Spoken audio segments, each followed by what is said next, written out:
Hey y'all, what's up? Jamie, that's me here. Welcome back to the channel. Welcome back to another quick chat, okay? I want to talk real quick about Xscape member, okay? Member of Real Housewives of Atlanta, Miss Kandi Burruss. I want to get into it just a little bit. It's going to be kind of brief, I think, because I got a chance to check out her speak on it, and I also got a chance to check out her interview over there on Club Shay Shay, and I really did not jot down a lot of the notes over there on Club Shay Shay. I think it probably was like one or two things that stuck out to me, so I'm going to chit-chat with y'all about that.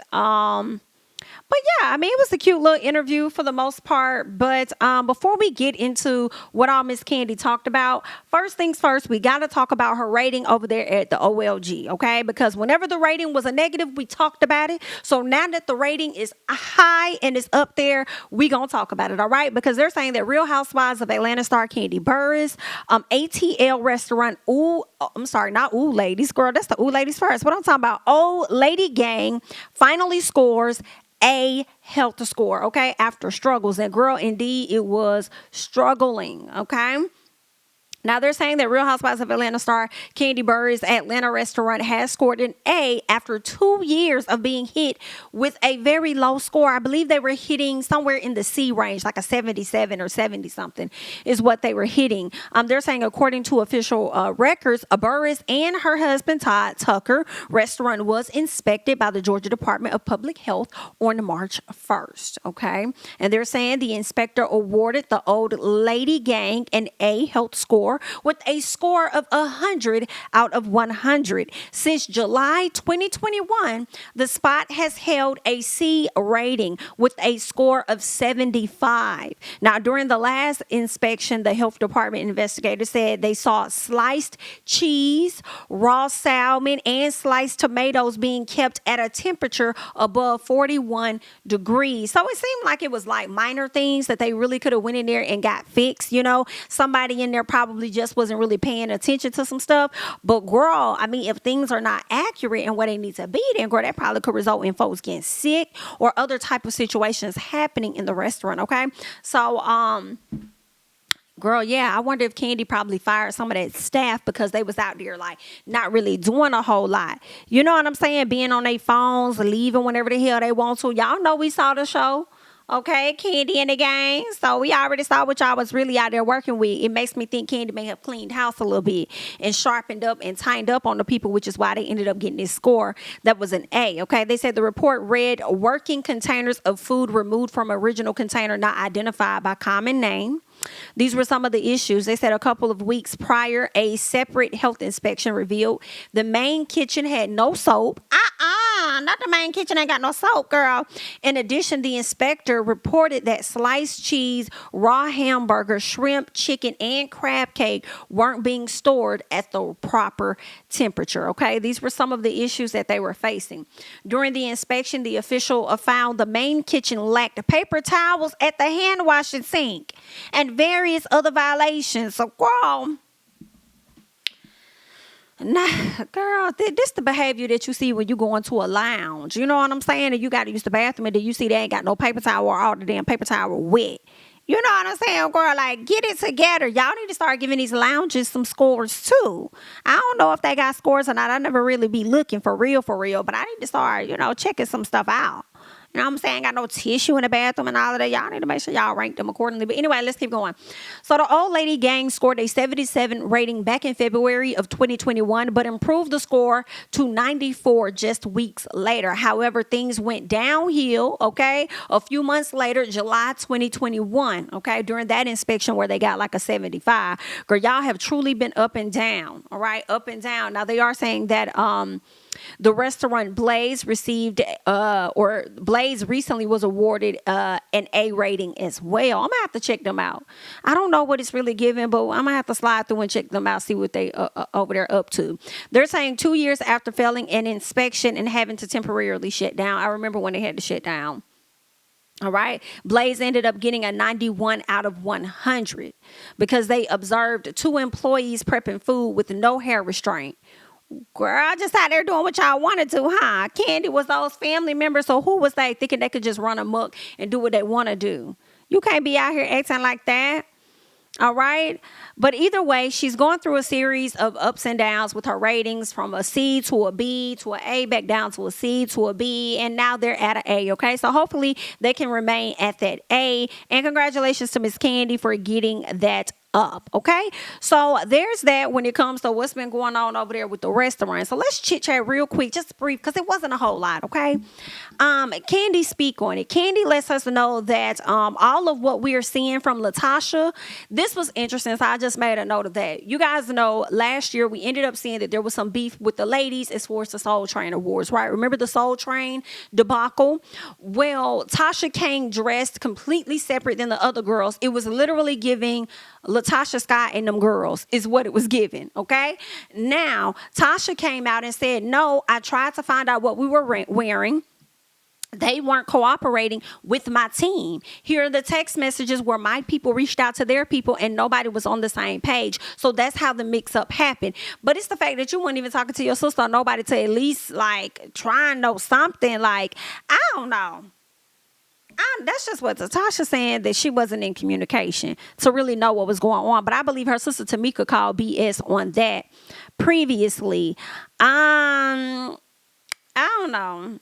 I feel like Tasha may have known. And when she did find out, it could have been last minute and she still didn't give a damn. So, I mean, I feel like she did that on purpose. You know what I'm saying? That's just, I mean, it's just too ironic for me.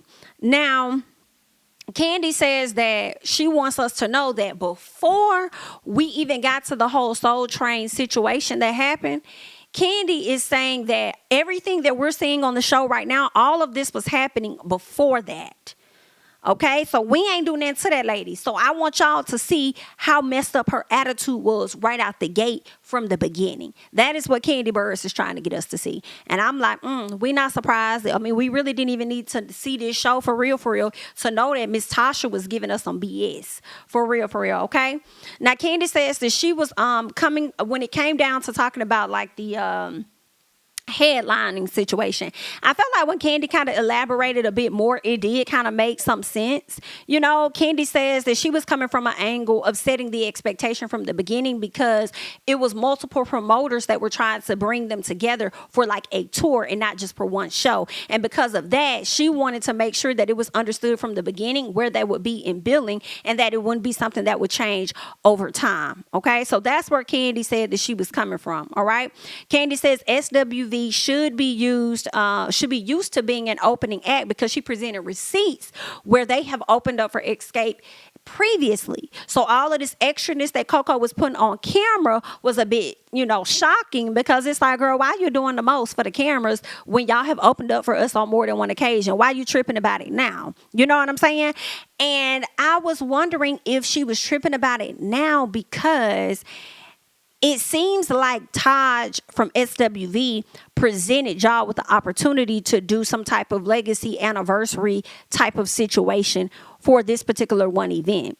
That's why it seemed like they kind of was feeling away about, girl, like we need to split this. Like, why are you trying to make more money than what the hell we making? And I kind of feel like whoever brought the idea should be the one to headline, probably. And it seems like SWV were the ones that brought the idea to y'all. And y'all was like, okay, yeah, let's get on board. That's kind of how it seems. Because it makes sense if Xscape was coming to SWV and y'all also went to Belle Biv DeVoe and y'all wanted them to open up or be a part of this as special guests or whatever the case was. And they opened up for y'all. Well, it is y'all concert, right? So it seems like SWV is coming to y'all. But if this is an agreement that this is our concert and not one group over the other, then for me, I still think that co-headlining makes the most sense. I understand where Kandi is coming from, but I feel like do that when y'all running y'all own tour for Xscape. All right. But when y'all are going to do this as like it's understood, you know how like you used to see tracks where it says, I'm going to say Justin Bieber, first person that come to my mind, featuring Drake. And now what I notice on tracks, it's not really one person's song over the other. Sometimes I don't even see the feature. It's both of those people's song. It'll be Justin Bieber, Drake. You know what I'm saying? So I'm like, why can't it? So basically what I get from that is when it comes down to splits, they probably get similar splits. It's not Drake get a 10% split or whatever like that, and then Justin gets this. I would think it's like a 50-50 after, writers and whoever else are taken care of. So that's what I'm thinking. But, that's just what Kandi on. Kandi did share the receipts, as I said. And she just wanted people to know and wanted primarily the promoters to know how this needs to go. And she's advocating for her group. Like, at the end of the day, and I don't fault her for really advocating for her group. You know what I'm saying? She's trying to get the best bang, the best buck for all of them. My thing is, I just wish that she would have kind of mentioned it from the very beginning. Since you want to start from the beginning, I wish she would have mentioned it at the very beginning when y'all first had the initial meeting. But Kandi is like, girl, at the end of the day, I'm not trying to disrespect SWV or nothing like that, girl. It's all business when it comes to this. For me, it's all business. And I get that. And I hear her. But, just co-headline. Let's just keep this cute, keep this simple, co-headline, and just do it for this one show, and then maybe y'all can circle back and figure out what y'all gonna do next. I understand, and I was talking to one of my subscribers in the comments about it, and they were feeling like they understood where Kandi was coming from, because she and Tiny definitely have the audience from the TV show. And, watching Kandi and Tiny talk about how, because Kandi said something about album sales, like just because you had sold the most records or whatever doesn't mean it's going to translate into ticket sales. And I'm over here thinking to myself, well, just because you have a larger following on social media doesn't mean that it's going to translate into ticket sales either. So what kind of conversation are we really having here? Again, let's co-headline, girl, let's split it down the middle. That's what it's giving. Like, yeah, y'all got that following, but how are y'all going to confirm that y'all brought out the most people? You know what I'm saying? I understand how people use their following and stuff as leverage and analytics to get more money for different projects that they do. And I get that. But girl, not all the time do them followers translate to anything. I think it translates into some stuff, but I don't know. I appreciate her advocating for her girls, but I just don't see the issue with co-headlining. I just really don't. I don't see the big deal about that, but y'all, continue to fight it out in the comments. So let's talk about Club Shay Shay. First of all, why is it called Club Shay Shay? Is that his nickname? Is that Shannon's nickname? I don't know. All right. I must say, when I first started watching it, I was cheesing really hard because they started talking about, Kandi. When he started reading off all of the things that she's been involved in, and he didn't even scratch the surface on a lot more stuff that she's done, I was just cheesing for her. I'm like, yo, this is like super impressive. You know what I'm saying? I think that's, just when he was reading off her list of accomplishments and stuff, I thought that was really dope. But I was kind of like, Shannon, why you yelling at us? Like, why are you so loud? You about to blow Kandi eardrums all the way back. And then I was like, well, don't be like that. Let's just get through the interview. Let's just listen to it. Sometimes I could be super loud as well. So I understand it. You know what I'm saying? He's older and stuff. Let's get through the cute interview, all right? So it was a lot of stuff that she talked about. She, started from the bottom of, when she first got into singing, I believe like 9th grade, and going on to do drama school, and, auditioning for something with a friend. The friend didn't get picked. She got picked. Then started talking about how she got connected with Xscape and working with Tasha. Tamika didn't even want to be a part of it originally, and then decided at a later time that she wanted to be a part of it, and how they ended up connecting with Jermaine Dupri, and how they performed at the birthday party. And Jermaine was like, I'm gonna sign y'all. They thought he was joking, came back, and he for real like signed them.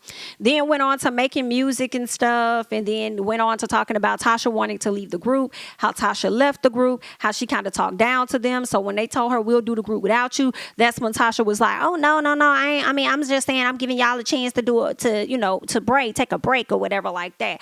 I don't know what that was. It made me think Tasha didn't want them girls to go off and be more successful than she was with her solo career. It didn't matter. It did not kick off. So we'll see what it's going to do now. Kandi don't like the idea of the whole Jermaine Dupri stuff, saying that, she had any impact on what happened with Tasha's career. We know that. That's been a ton of conversation. She had nothing to do with that, okay? She also didn't like how at a later time in their career, when they broke up or whatever, how Tamika went on the radio show and lied and said this girl slept with that man daddy and all of that. And you could tell like Kandi was kind of like eyes were getting wet, like she was about to cry again, because it's something that still affects her to this day. It's a lot of things that happen between them that we may never know about, and I don't think that it was ever fully resolved. But I think Kandi got to a place where it's like, you know what, I'm just gonna move on. I'm not gonna hold on to it. I'm not gonna be Tasha. I'm gonna move forward, and we're gonna see wherever it can go. Right? She talked about how when Tasha left the group, how their money was finna get tight, so she had to figure out how they was finna get some music together and make more money. So she and Tiny got together. They made No Scrubs. It was really for them, but when they started sending it out to people, somebody bid on it, and they were like, hey, we want this, but we want it for TLC. And so Kandi was willing to give it to them, and that's how she's always wanted to do songwriting. So that's how she kind of fell into doing songwriting. Yeah, so I thought that was really dope. And then, other opportunities start to follow after that. I think they did Bills, Bills, Bills for Destiny's Child. That was a big song. They did something recently with Ed Sheeran. I think he ended up sampling one of their songs. And they got a nice coin off that. And then after that, I think she said they got another one coming up in a few weeks or something. So something is going to be coming out soon. And I would think it's probably going to drop once the season is over. Not sure. But she said something is coming in a few weeks where their stuff has been sampled. So we'll see how that's going to play out. But yeah, she just pretty much went down like her whole timeline and everything, okay? When it came to how the group really broke up, she talked about that. She said it had nothing to really do with her. It had everything to do with Jermaine Dupri. I believe he wrote a book or did an interview or something where he talked about the group breaking up was because of Tasha's ego. I told y'all Tasha's ego was the 5th member of Xscape. Okay, I told y'all that.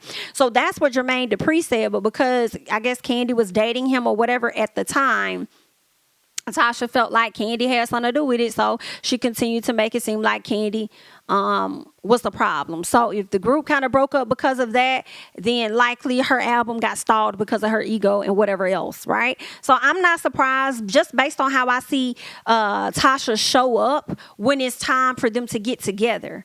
Just the small stuff, how I see her just show up, it's like, it's hard for people to not see you as the problem. And I hate to say that, but that's what it's given. But Kandi went on to just, talk a lot about her career, how she got involved with a lot of stuff. She talked about Real Housewives of Atlanta, how she got involved with that. I didn't know she was supposed to be a part of Tiny and Toya's show. And at first it was supposed to be like a talk show. Then it turned into a reality show. Then she found out they didn't want her. But then a few weeks later, she got the call from Real Housewives of Atlanta. But from my understanding, I always knew that Tiny put her on or recommended her.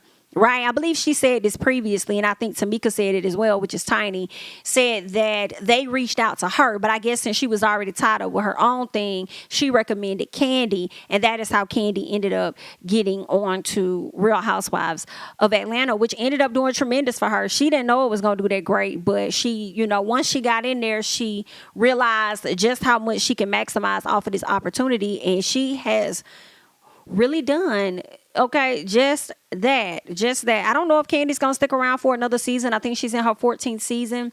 I don't know if I would think so. I would think Kandi's gonna ride this train out until Bravo. I would ride come on, ride that train. Just ride it.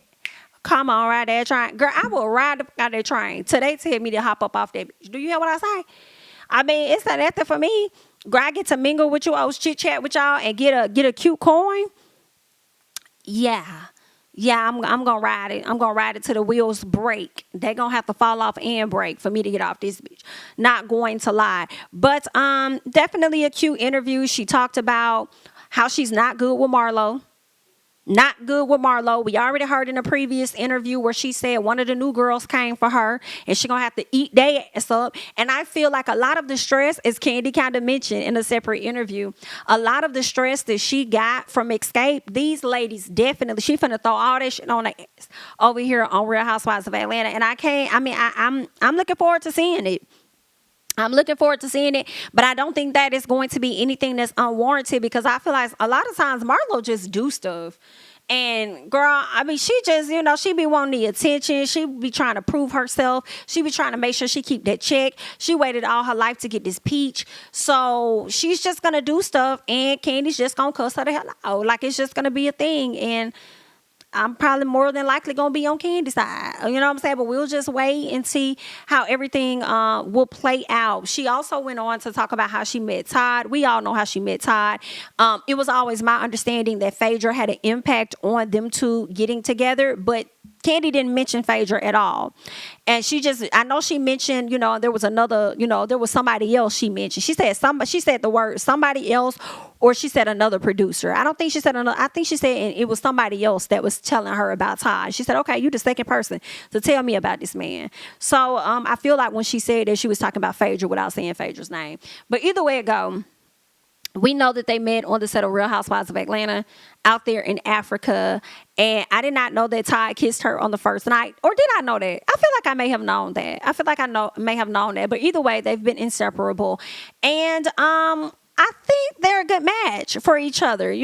She talked about how because she's been so successful and already had fame before she met him, he still kind of gets dragged for that to this day, as though he doesn't bring anything to the table. But what he does is enhances what she already has on the table. And she really feels like, I forgot how she said the Neo song go, but basically they're a force when they're together. But it doesn't matter how much of a force they are, because Mama Joyce still don't respect him and thinks that, and that's the crazy thing for me. I mean, I just don't like that Mama Joyce still beefing with Todd. I want her to let that go, because I understand you wanted Kandi to marry a man that had more money than her, but it don't mean just because a man had more money for her doesn't mean that if she would have married a man that had more money than her, he would have been doing right by her.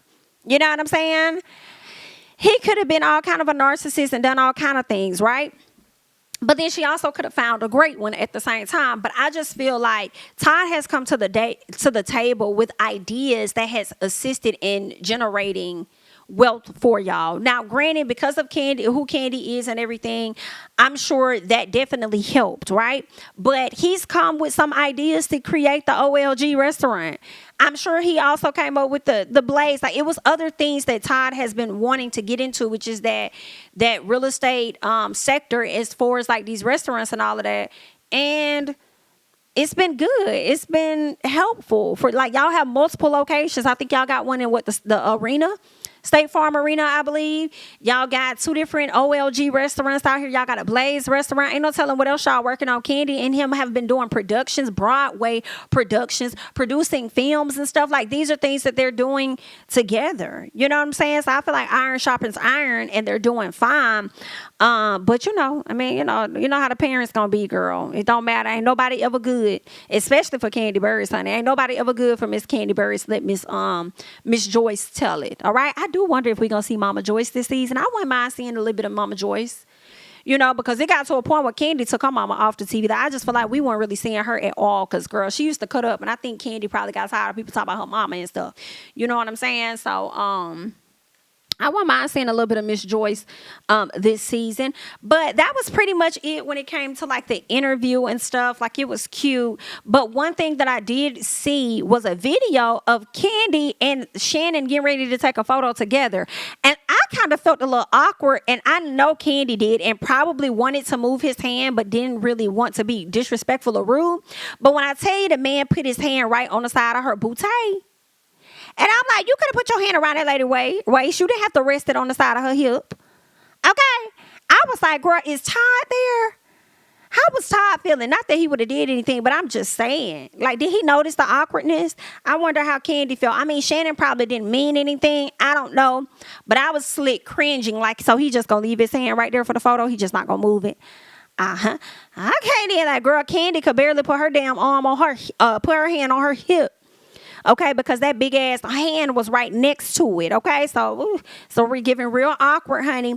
But all in all, it was a cute interview for what it was, honey. Y'all go ahead and hop down in the comments. Let me know your thoughts about everything that we just talked about. I'm Jamie, that's me. Don't forget to like, comment, subscribe, share my videos. Follow me on Instagram and Twitter at Jamie, that's me. And I'll catch you guys in the next one. Bye-bye.